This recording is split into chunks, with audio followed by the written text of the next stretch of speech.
Welcome to Sexy Mom Abundant Life, everyone. Thank you so much for listening in. This is Kathy Williams, and today's conversation is about something that impacts just about everyone, which is self-doubt. And those little gremlins creep up in relation to anything, relationship, adventure, work, anything that's new, and even sometimes things that aren't new. So I'm excited to dive into this conversation with my friend Sophie Michelle. Welcome to the show, Sophie. Doing great. How are you?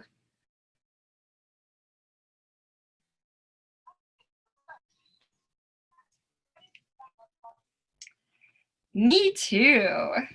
Absolutely. And as we were talking about what to talk about today, clarity definitely came up, even though we do have a show in the archives. If you go on iom.fm or YouTube and SoundCloud and check out Sexy Mom Abundant Life, we have a whole show and conversation about clarity. And that is one of those things that is so relevant when it comes to self-doubt.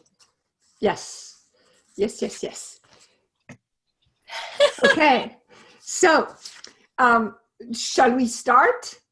Right? Let's dive in.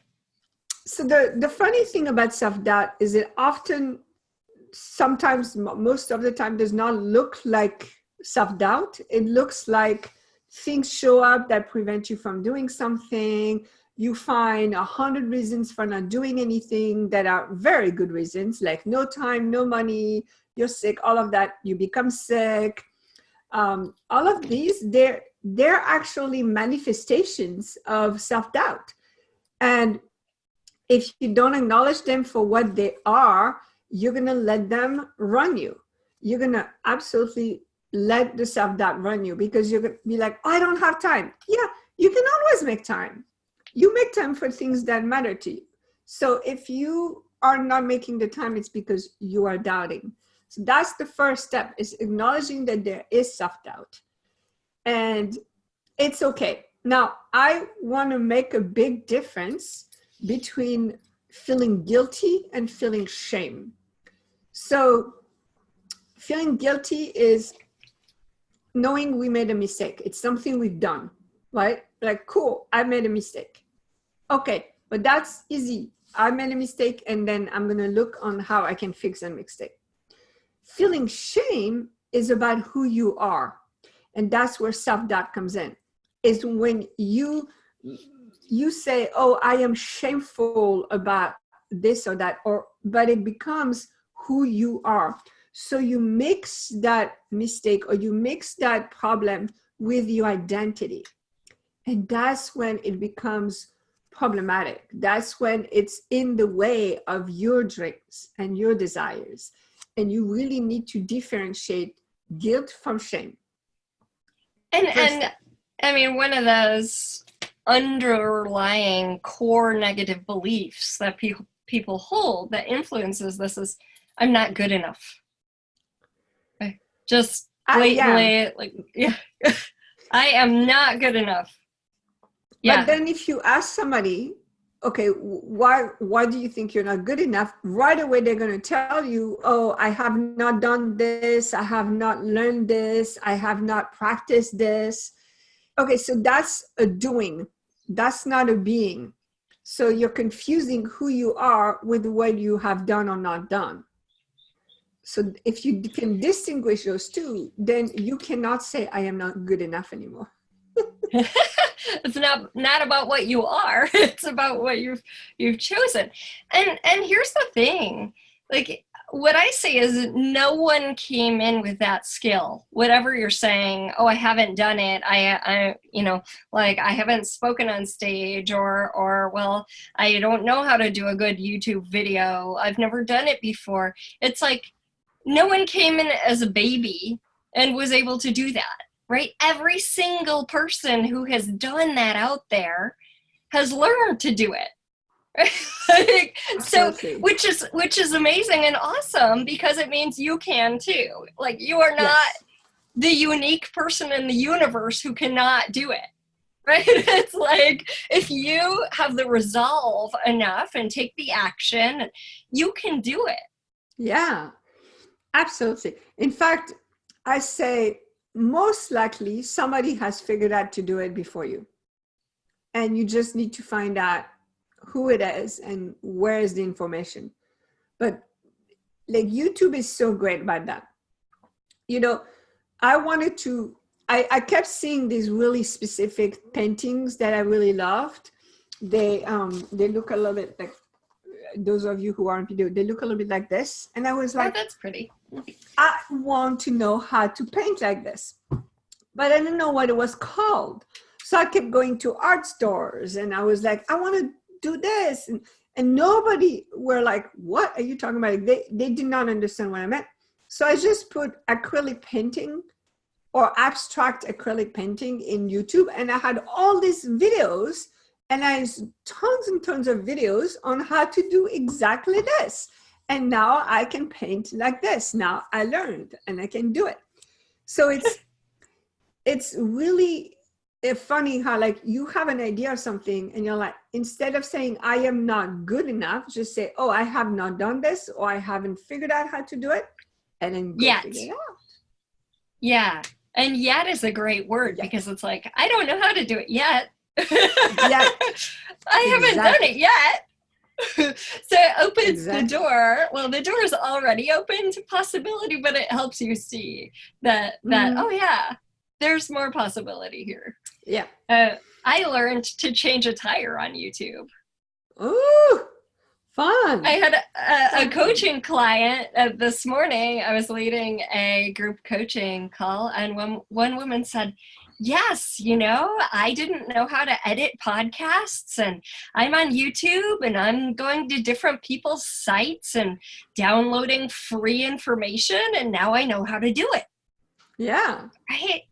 Exactly. There's a whole world of information out there, and it's just a matter of sometimes Googling it, sometimes you're reaching out to someone who's done it before, sometimes if we're willing to ask the question, we're going to be guided to find the information we're looking for.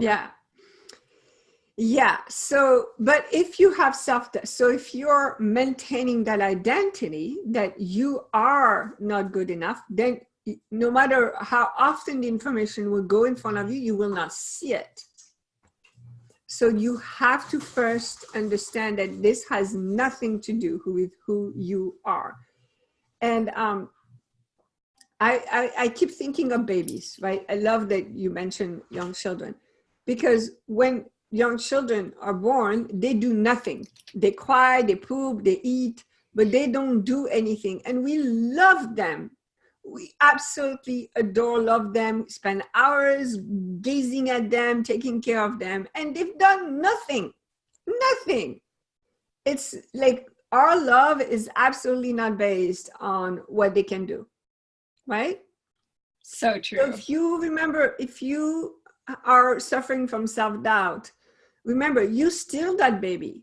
Even though you're grown and you maybe have more years to your age, it does not matter. You're still that child. You do not need to do anything to be completely loved and lovable.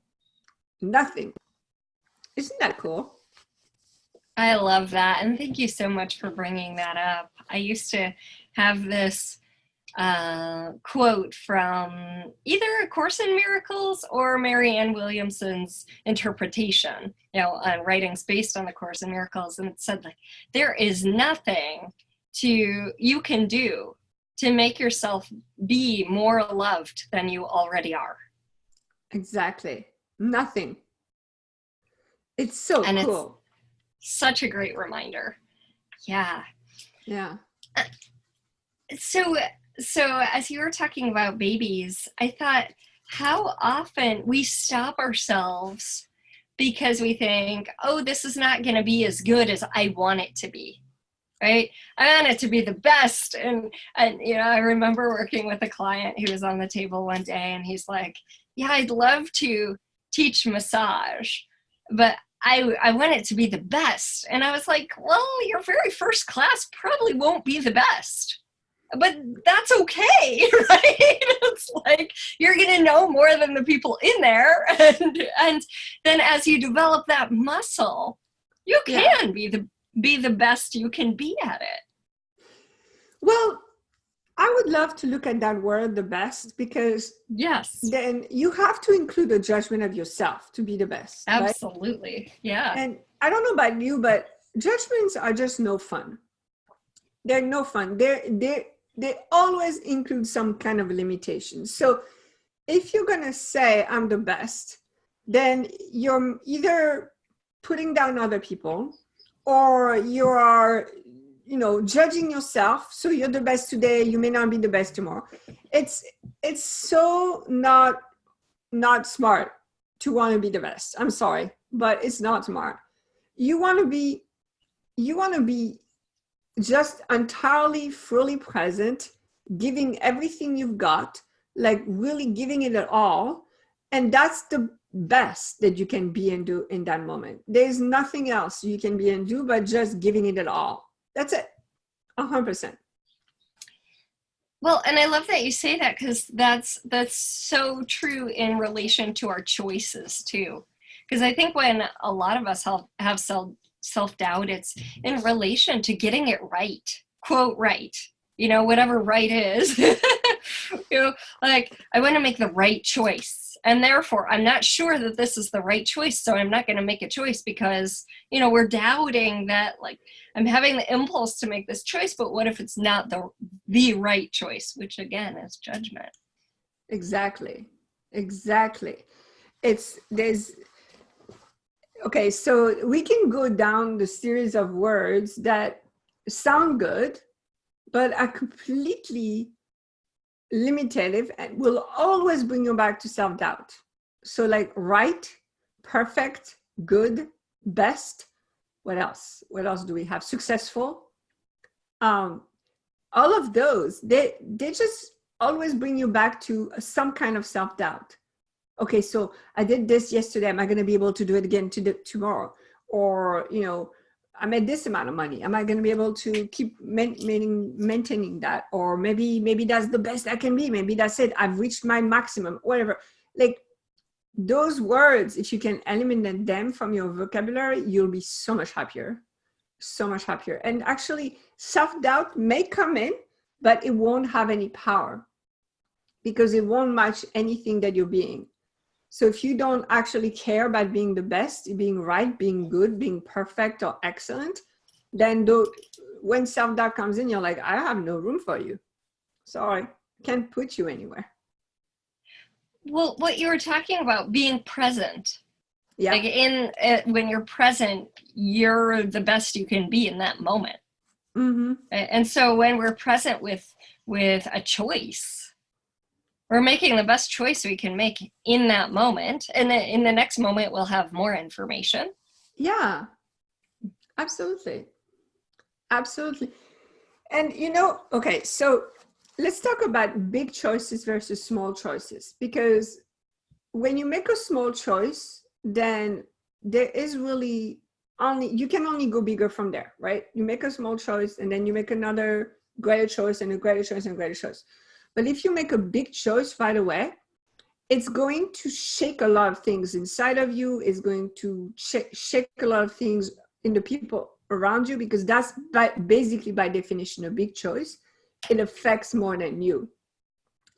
And so it's going to shake people. It's going to create a lot of discomfort because it's a new space. You're entering a new space when you make a big choice. Now, what I have found is, unfortunately, the way we are made is to bring that element of good or bad into it. So I'm coming into a new space and I have to right away define it as, oh, it's good or it's bad, or it's correct or incorrect. It's just how we are. So if you stay present, you can notice that and not allow it, right? So you can be, okay, I see that right now I'm trying to judge this as good or bad, but I don't have to allow that. I don't have to give it any power. I can just observe it. And then once I'm noticing it, but not giving it any power, those judgments will actually dissipate on their own. There will be nothing for you to do, but just be present. It is so cool. I love that when we're talking about thought.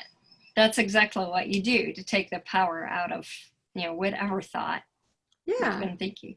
Yeah. I think that's what people who meditate do, isn't it?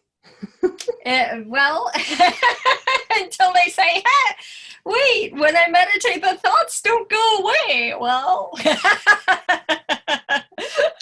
yeah, but as you meditate, it's not the first time thoughts are coming either. There's a constant stream of them all day long, and they do pass, right? Yeah. The thing is to recognize, like, oh, I'm the blue sky, and the thoughts are like clouds, and I don't have to glom onto any of them.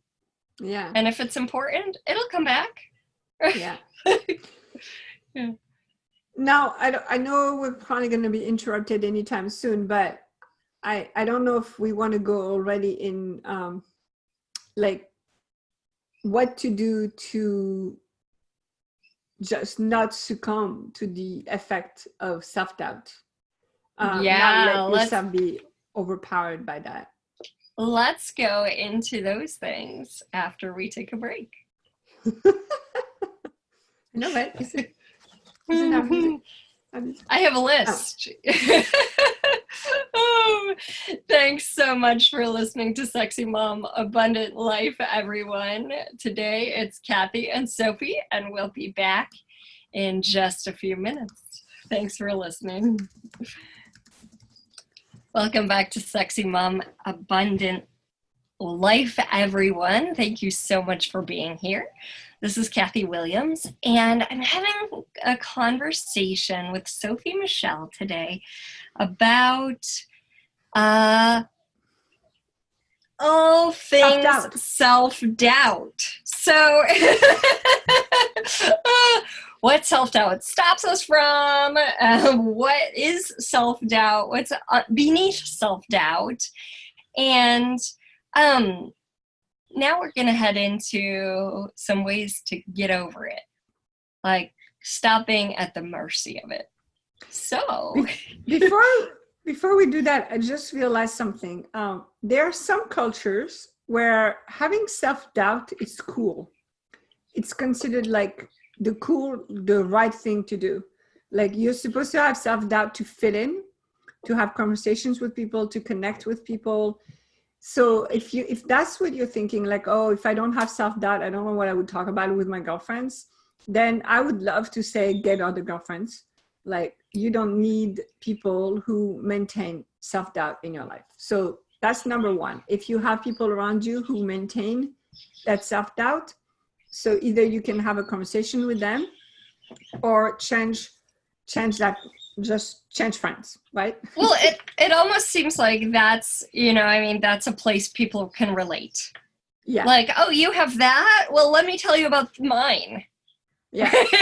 Like, or this is how I get attention from you. Because I'm not sure, and I'm going to feed this, and then you're going to come along and you're going to feed this too, and maybe even save me, or like, that's our dynamic together. Yeah. But it's really no fun. And I used to think that was what most people talked about. And for a while, because of that, I actually did not have a lot of close friends because I was really tired of having those conversations. And then in the last year, I realized that not everybody is like that. And it's really cool to be now in circles where people don't give an ounce of credit to self-doubt. On the opposite, they're all about lifting you up and lifting themselves up in the process. So I have two strategies to get when it comes to self-doubt. The first one is refusing it. So as soon as I'm aware of self-doubt, I will physically do something to refuse it. I will say no. out loud, say, no, no, no, this is not taking that on. I would shake my head, no, no, no, no, no, no, no, no, no. And then sometimes I'll do like, I'll be silly. So I'll be like, I'm cutting the head off. No way. That is not happening. I love that so many of yours are physical, like shaking your head or like it has to waving be your physical. arm. Yeah. It has to be physical, because if you're not, the body has a memory of self-doubt. And if you're not using your body to get rid of it, it will eventually, it will remind you of self-doubt. So it's a way of getting rid of memory in the body, of the memory of self-doubt. So I use my body a lot. That's the first thing. And then there is a word that for a long time I did not understand. And I'm going to be totally honest with you. I finally got the meaning of that word last night. And it's the word contemplation. And contemplation, I thought was boring, and I thought it was useless and pointless, and I did not understand it. And then last night, it was suggested to me that I actually entered a state of contemplation. And it's really cool because it's a space where you welcome everything that is amazing, great, and beautiful about the world. And you are in awe of it. So you put yourself in a situation of awe. You are grateful for it. And you let it invade your own being. And when you do that, the self-doubt, like, there's no room for it. Yeah. Absolutely none. So it would be ridiculous to speak about self-doubt after contemplation. It would be like, that's just what? It's just a different language. So I really recommend, and I can talk more about what contemplation is and what it takes to be in contemplation. But man, that was so powerful for me to finally surrender. I was afraid of losing myself in a way, like, oh, that means I disappear or I don't exist anymore because I'm surrendering to something so much greater than me. But what happens when you do that, actually, the true part of yourself, the part that really wants self-expression, the part that has a place in this world, comes out to play and be like, let's go do things now. And also it's contagious. Suddenly the people around you are like, I don't know, but I feel like doing this and doing that. And they start entering into contemplation, and they start being grateful, and self-doubt disappears from their life as well. So it's amazing, totally amazing. So it sounds like through that process, you were identified, as we do, right, with aspects of yourself, right? We all have a story, we think we are this. Mm-hmm. And then through that process, you kind of dropped that story, and you could sense more of what's actually your essence. Yeah, completely. It's almost like I was compartmentalized before. So there was my mind, there was my body there was my heart there. And then suddenly it's like one whole being. And it's powerful, man. It's really powerful. I mean, I don't know what's your experience when you are healing somebody, what your experience is. But for me, for 7 years now that I started doing some kind of healing practice, it's always been electric. I've always felt some kind of electricity in my hands or in my arms. And then when I do enter contemplation, I feel electricity all over my body. Yeah. And I'm not even healing anybody, but I feel, to me, that it's like divine intervention comes over and is reminding me of the power that we have together as people on this planet. There is no exercise here. It's a posture. Is that how you said posture? It's a posture. And you just be there and you allow yourself to really expand. It's an expansion. It's so big, and it's so bright, and it's but it is in communion with everything and everyone. There's no separation at all. So I know I'm messy, but when I come into that space, being messy it just becomes such a silly thing. So like every problem I could have, like I have a lot to do before my family arrives, or, you know, the holidays, I have to buy gifts for everybody. All of this stuff becomes still something I can handle and do, but it's not a big deal. Like I'm not worried about it anymore. Yeah. I love that. Yes. Yeah. I love it. And you're right. It is contagious. You know, I mean, what you're talking about sounds like a oneness practice that I've done for many years. And then I started to do some other energy work and other systems. And then I came back to it recently and I was like, why was I not doing this? You know? Right? Like this is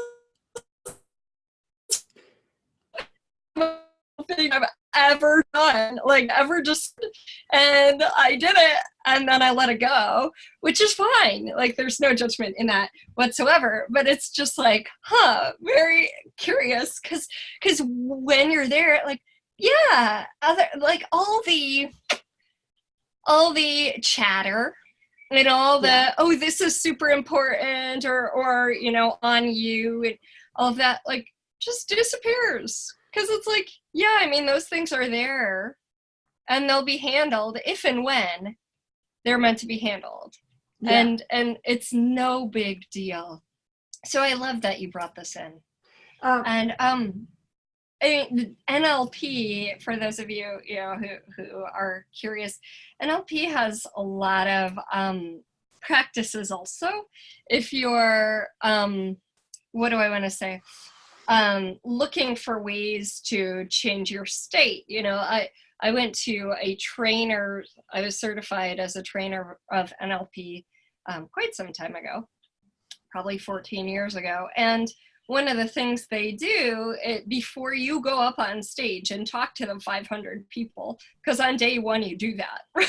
And nice. It's just like day one, everybody's a little bit like, heck, I don't even know who these people are, and you want me to go on stage and talk to them? And so what they do is they get you in a state of like, no, I'm a capable person, right? And you get tapped into you as that capable person because you've done things that brought a sense of wow to yourself before. And so you learn to tap into all those positive energies and use them right before you go on stage. However, I want to say that that's not actually necessary. You can feel freaking scared of everyone and still get out there on stage and nail it, right? Yeah, like, and that's one of the things I want to bring in, because we can be feeling crappy, or like our presentation or our whatever it is isn't good enough. We can still have those thoughts and do the thing anyway. You know, I'm going to give you a little example. So I'm completely changing my business, marketing and all of that. And it's been fascinating because the whole time I'm putting all the materials together, I'm like, it's not good enough. It's not good enough. It's not good enough. Right. I remember that. Yeah.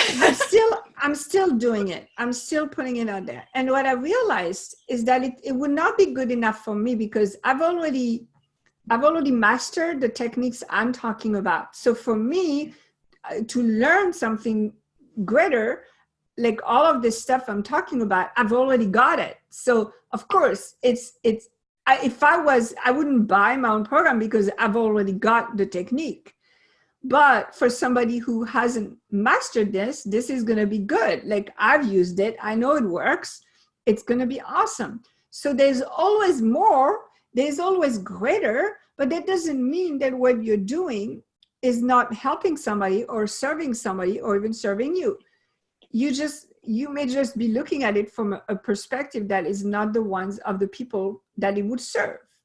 I love that. And if you look at like, oh, well, 4 years ago, was there a point in my own personal evolution where this would have been amazing? Like, I wish I had this. Yeah. Because I think a lot of times when we're looking at, what we're creating, the mind goes to, yeah, but it's not at the level of so-and-so, right? Which again is a judgment, right? Comparison.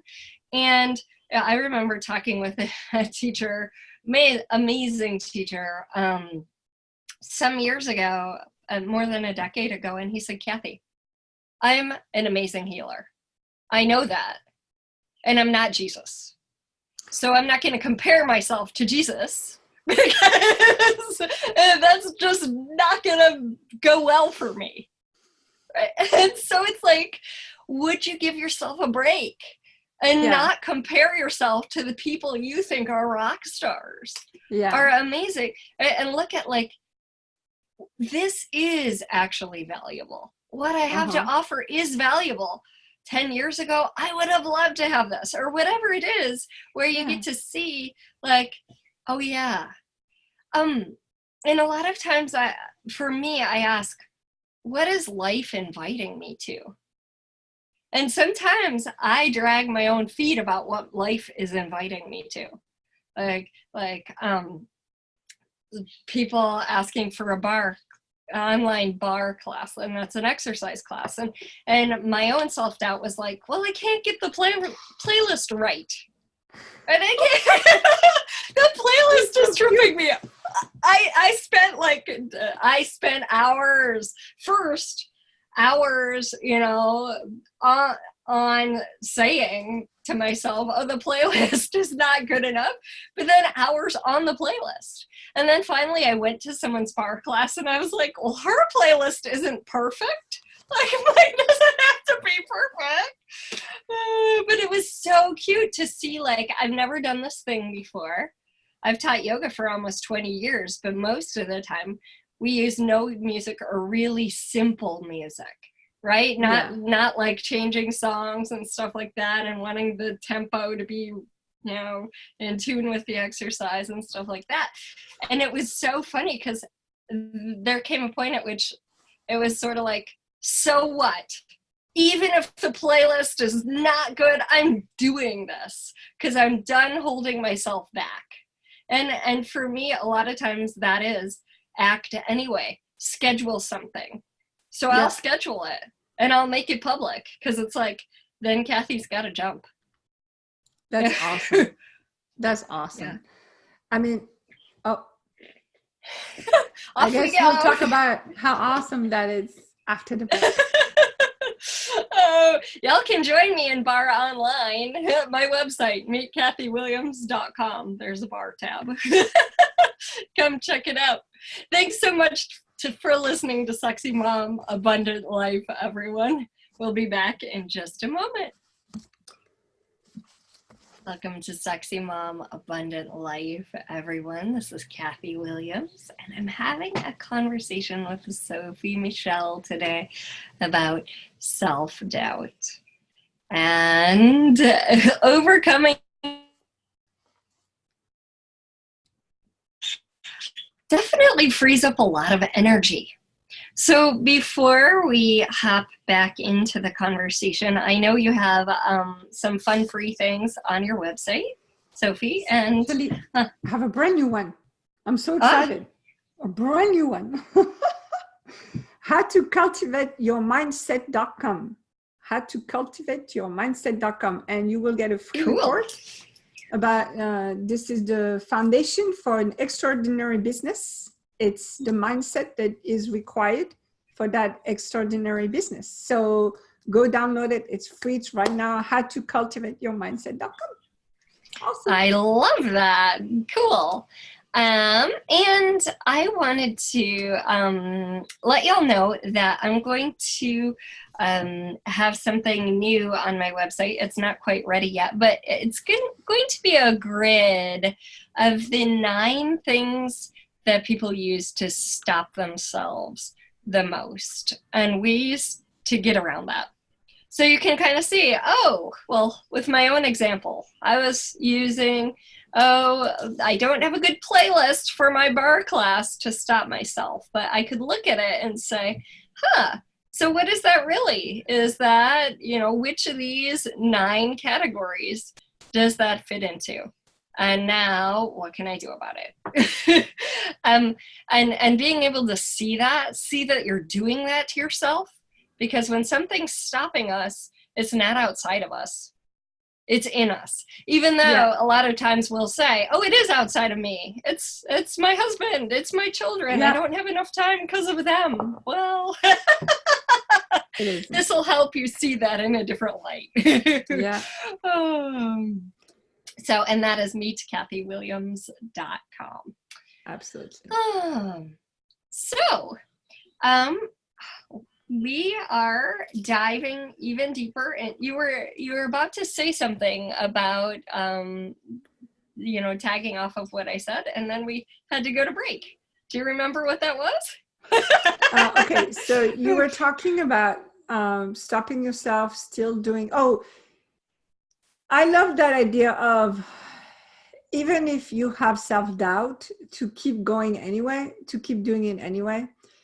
That probably is what it's really, really effective, because it's showing self-doubt that it doesn't belong in your life. And also so basically, when you recognize that you say, I'm not good enough, but I'm still going to go do this, that creates an energy. And the energy is really big, because you personally have to put more energy to get over whatever in your head or in your heart is blocking you. So you use that energy, and you're like, nope, I'm going to go do it anyway. And so when you come at it, so this is going to be interesting. When you come at it, you are actually more attractive than somebody who does not have to overcome self-doubt. Because now you are being vulnerable, you are being raw, you're being big, and people will notice you. Versus somebody who is like, oh, this is just regular stuff for me. It's just not as noticeable. Do you need to have self-doubt to be more noticeable? No, but it will definitely help. So yes, you should differentiate it and notice that it is self-doubt, but do it anyway. That, as you were talking, I had this image of, like, let's say there's a boulder, and one person's just walking along and they just climb over the boulder, and the other person has self-doubt and they're like, I'm not sure. And so they're building up all this energy, and they run and they leap over the boulder. Like, there's much more energy behind it. The only caveat is if you say, oh, I'm going to do this, but then you kind of hide it. Right? Because you're not sure it's going to work out. So well, let me dip my toe in and see how it works. That can happen too. It's not so recommended, but sometimes you can even use that to your advantage. Let's say, let me just use this example. Let's say, okay, I'm doing my bar online experience for the first time. And let's say I don't market it widely. And therefore, like, we get there and it's just, I get to iron out all the kinks and make it how, oh, well, there was a music hang up and it wasn't as loud as I'd like it to be, or like, and kind of shape it a little bit more. So sometimes maybe you're functioning from your awareness when you're just dipping a toe in. Yeah. And so it's not something to make yourself wrong for. It's just like, what's really going on here? Am I hiding it, or is this my awareness that there are things to just play with? Or what's really going on? Yeah, absolutely. So the hiding thing is very interesting. That's if you're hiding in a so let's say that you're just in what they call it, beta mode. So if you're in beta mode and you're just working out the kinks, that's different. But if you're hiding, then you're not doing it. Okay, so let's just be honest with ourselves here. Either you're doing it or you're not. If you're hiding it, you're not doing it. You're pretending, you're maybe in rehearsal mode time, but you're not actually jumping in with both feet. You're not being present. And unfortunately, this is the most fertile ground for self-doubt, is when you hide. Because obviously, if you're hiding, people are not going to find it, and therefore they cannot appreciate it. And so you're going to be like, look what I did, it didn't work. No. Exactly. So you're that is proving not to true. yourself. Yeah, you're proving to yourself that it didn't work, or that you indeed weren't good enough, and blah, blah, blah. Exactly. So I have been there. I know that story. I know. I think a lot of us have been there. But that's the perfect place. So if you want to really get rid of self-judgment, go for it 150%. You cannot fail. Like, there's no failure when you go for it. There is, then if, let's say, okay, last night I launched my How to Cultivate Your Mindset.com free book, and it's in English. And I had 2 English people interested, and I had 20 French people interested. Okay. Now, I'm not taking that as a failure. I'm taking that as, oh, the French really wanted it French. So now all I'm going to do is I'm going to go and put it in French, create it in French. I'm going to adjust. It's not a failure. It's an adjustment. That's it. I love that. And the way, I believe it was Richard Bandler or Tony Robbins, I'm not sure who this originated from. They said, there's no failure, only feedback, right? So you got your feedback, now you're adjusting. Exactly. And I'm that's adjusting. The most brilliant way to operate, because you're using the information. Mm-hmm. Maybe it didn't work out the way you thought it would or should, you know, and this is true of all of us. We're all going to take actions that don't turn out the way we think it, quote, will, right? And if we just take the information that we get, like Sophie is doing, and then use it to create something even greater, it's amazing, right? Yeah. It's always going to create more for you if that's the way you're functioning. If the way you're functioning is going to, well, that didn't work out, I must suck, you know, like. I would love to speak about. So I met this guy who created an app that, okay, I go to this entrepreneurs group, and they always have a speaker, and usually it's a speaker who's done something remarkable or has some kind of remarkable experience that they share with us. So they promoted this guy as, oh my gosh, he got this app and he raised $1 million and he's doing so well. Like the way they presented him, like he was very successful. And here comes this guy who's really well put together, fit, speaks really well, has great content on his presentation. Then somebody asked him a question: how many people are actively using your app? And I was like, oh, that's a good question. And the answer shocked me. 112 people. Now, I've done an app, and I had 200 people using my app, and I thought I was a failure. You know what I mean? Like, oh, interesting. I actually had more people than this guy, but he's considered a failure. It was fascinating to me. But for him, it's just because he's in the process of launching it and, you know, getting feedback and all of that and changing it and transforming it. It's amazing. It's amazing that he looks so successful and he has, you know, 112 people using the app. So I thought that was really interesting, really fun. So fun. How cute, huh? Has nothing to do with numbers. Nothing to do with numbers, right? It's all in your interpretation. You interpreted that as a failure, and you would have been like, oh, amazing. I know. I love it. I love it because in that group, I have a lot of people who have startups. And when I hear of their numbers, it's amazing because in a way, you and I are like 3, 4, 5 times bigger than they are, right? But because they're tech, they have to raise more money and things like, it's just really interesting. So it's really a different perspective, and you can't use your own standard against yourself. Okay? That doesn't work. It doesn't work. Let it go. Well, and then it sort of is like, okay, you know, I got 200. What would it take? Awesome. What would it take to triple that? What would it take to 10 times that? What kind of questions can I ask? What kind of connections can I make that would create that? Yeah. And don't ask me the name of the app because I took it down. I actually did not have, it was too labor intensive for me. So I didn't have an interest in maintaining it. But yeah, if somebody is excited about it, I think asking those questions, or actually I'm working less and less with questions and more with declarations these days. So even just declaring, I'm doing really well and I'm going to be doing better and better. I wonder how, but I'm going to be doing really better and better. You know, I'm doing this. Yeah. I'm doing this. It's awesome. It's awesome. Oh, cool. I'd love to know, like, I know we currently don't have live people on, but if there is anybody who watches this and wants to connect with us and let us know what their self-doubts are, I'd love to know, and we can even address that on a future show.